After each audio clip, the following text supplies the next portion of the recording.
que maître Assane Dioma Ndiaye, chevronné, maître Assane Dioma Ndiaye, et vous avez les Seydi Gassama, des gens qui se démènent comme de beaux diables pour essayer de donner à ces gens-là leurs droits. Ils ont des droits aussi. Ils ont des droits. Et des devoirs. Et la revue des titres également est un droit. Mais non, c'est un sacerdoce. C'est une institution. Alors, absolument. Mais ça me permet quand même de... Sans transition, hein? Oui, oui, sans transition. Vous voyez un peu. Je dis bonjour à Ibrahim Ali Amat, notre ami. Ibrahim Ali, notre ami, l'incontournable. L'homme de mairie. Depuis Paris, notre frère. Gas. Ibrahima Gas. Mohamed Gas. Alors... Bonjour à tout le monde, Pape Diop, monsieur le maire, le président Pape Diop. Oui. Et je vais dire un bonjour particulier à monsieur le maire de mairie. Il m'a demandé de vous transmettre ses salutations. Merci. Il est le DG de la SAED. Aboubakry Sow. Parce qu'aujourd'hui, quand même, c'est vrai, il y a Aïdissar, il y a Sonko, il y a Ngapati, Ngololi, Sambata Ndiaye, Mademba. Voilà. Mais il faut souligner que le Sénégal, par exemple, de la vallée du fleuve continue. Actuellement, il y a de l'oignon là-bas, de la tomate là-bas, de la pomme de terre là-bas.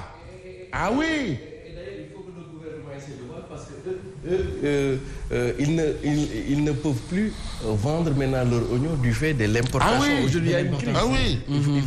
Il va falloir que le gouvernement essaie de voir parce que les gens ont produit, mais aujourd'hui, ils ne peuvent plus écouler leur production du fait de l'importation. Et je pense qu'il y a des... Donc, vous voyez que les gens travaillent. Aboubakry Sow, il est le maire de mairie. Il est également DG de la SAED et qui est dans la zone. Et aujourd'hui, il y a une production, mais qu'il faut nous amener, tout à fait. Donc, il a entamé une tournée. Mais non, il a de récolte. Et franchement, ce qui ressort à Boukan, notre ami Aboukan qui me dit, mais mon frère Bilay, tu vas manger l'oignon beguir. Si tu as un repas d'oignon beguir. Donc ça veut dire qu'Aboubakry Sow, il travaille. Et cette tournée-là, il est en train de la faire pendant que là-bas, on parle de body. Tout à fait. En tout cas, l'oignon est en train de pourrir de la vallée. Il faut que le président et le gouvernement essaient de voir. Actuellement, lui, il ne sait pas le body, 4 mètres, voilà, lui, il est là-bas. Voilà. L'actualité est très bien fournie. Et puis, guerrier-le, Aboubakry Sow. Nit Koubar. Merci Ibrahim Ali, Kaolack. Ouais. Alors, le quotidien du groupe des médias. Mais on a parlé tantôt d'un fait, un fait assez particulier. Il s'agit d'une bataille rangée entre bandits et policiers. Parce que la police, c'est la loi. La loi, oui. Agit au nom de la loi. Et aujourd'hui, on a des bandits, des hors-la-loi. Et des hors-la-loi qui défient des hommes de loi. Donc ça aussi, c'est des choses, il faut réfléchir. Parce qu'il y a un problème dans la... Serine Monbay a dit, il faut un deuil national. Les gens ont travesti, pour ne pas dire prostituer ses propos. Alors que ce qu'il dit, en fait, il a mis le doigt là où ça fait mal. Alors, démantèlement d'un réseau de brigands à Pikine-Rudis. Pikine-Rudis, c'est pas loin. Bataille rangée entre bandits et policiers. Ils foncent sur les limiers et en blessent un. Donc, il y a un limier. Dans l'exercice de son travail, à savoir le maintien de la loi, séparer la société, voilà, qui a été blessé. Vous voyez que vraiment les risques du métier et ce métier noble-là, parce que être policier, être gendarme, garde pénitentiaire, c'est des métiers nobles. Attention, hein. Non, il ne faut pas mélanger les torchons et les serviettes. C'est vrai, les torchons et les serviettes. Bon, alors, on peut rester avec le journal Tribune. Hier, on avait un Gangourey. Leader du PASTEF. Gangourey. Ganganale. Alors, Ousmane Sonko en visite au siège de D-Média. Mais Ousmane Sonko de dire si la presse est attaquée. Parce que vraiment, c'est un leader d'opinion. Il est arrivé 3e à la présidentielle. Oui. C'est ça qu'on retient. Et aujourd'hui, il a vu la presse attaquée et il a réagi. Il me revenait de venir marquer ma solidarité. Et il a été reçu par Birahim Touré. Ah non, mais attends, mais bien sûr, ah non, mais non, c'est Sonko qui est venu marquer sa solidarité au groupe des médias. Oui. Merci, président Sonko. Bon, alors, augmentation des prix du ciment, béton et fer. Wow. Ça, ce sont des problèmes. Et puis, on a Lys, attaque contre Dakaractu et l'ERL. L'appel porte plainte pour injure publique et atteinte grave à la liberté de presse. Voilà. injure publique et atteinte grave à la liberté de presse. Bon, ben, Appel aussi pourrait... Bon, Appel, c'est la presse en ligne. En ligne, oui, c'est la presse en ligne. Bon, ouais, on aimerait aussi voir une presse qui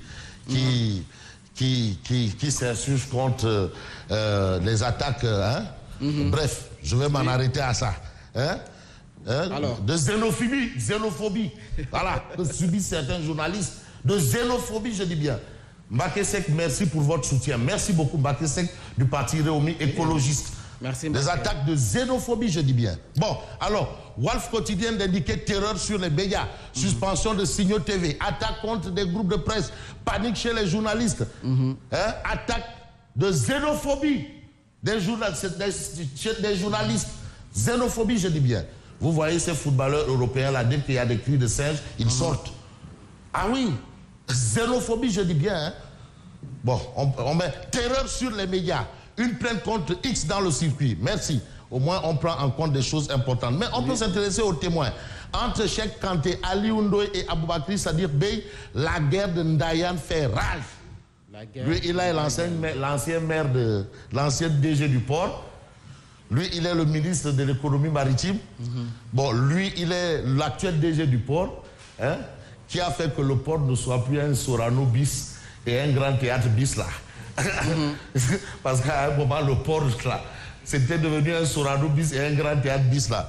Lui, au moins, il a resacralisé le port, qui était désacralisé au profit de grand théâtre et autres. Bon, bref. Donc la guerre de Ndayan fait rage.